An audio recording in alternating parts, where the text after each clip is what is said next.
मल्टिमिटरलाई 200 ओममा राख्नुपर्छ। मल्टिमिटरको प्रुफलाई रिलेको pin number 85 र 86 मा राख्नुपर्छ। त्यहाँ रेजिस्टेन्स 50 देखि 150 को भित्र देखिनुपर्छ। 85 र 86 नम्बर पिनमा ब्याट्रीको 12 भोल्ट दिँदाखेरि चेक साउन्ड आउनुपर्छ। त्यसपछि यो टेक त गर्नुपर्छ।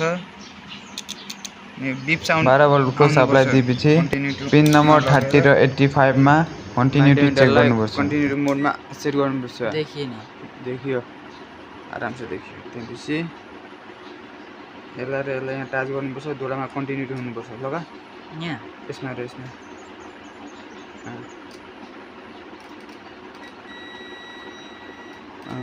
भयो। मल्टिमिटरलाई 200 ओममा राख्नुपर्छ।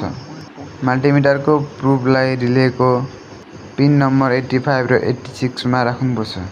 त्यहाँ रेजिस्टेन्स 50 देखि 150 को भित्र देखिनुपर्छ।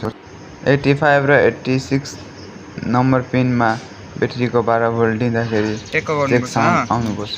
त्यसपछि यो टेक त गर्नुपर्छ। बिप साउन्ड 12 भोल्टको सप्लाई दिएपछि पिन नम्बर 30 र 85 मा कन्टिन्युटी चेक गर्नुपर्छ। कन्टिन्युटी मोडमा सेट गर्नुपर्छ। देखियो आरामसे देखियो। त्यसपछि यसलाई यहाँ टाच गर्नुपर्छ। दोडामा कन्टिन्युटी हुनुपर्छ। लगा यहाँ यसमा र यसमा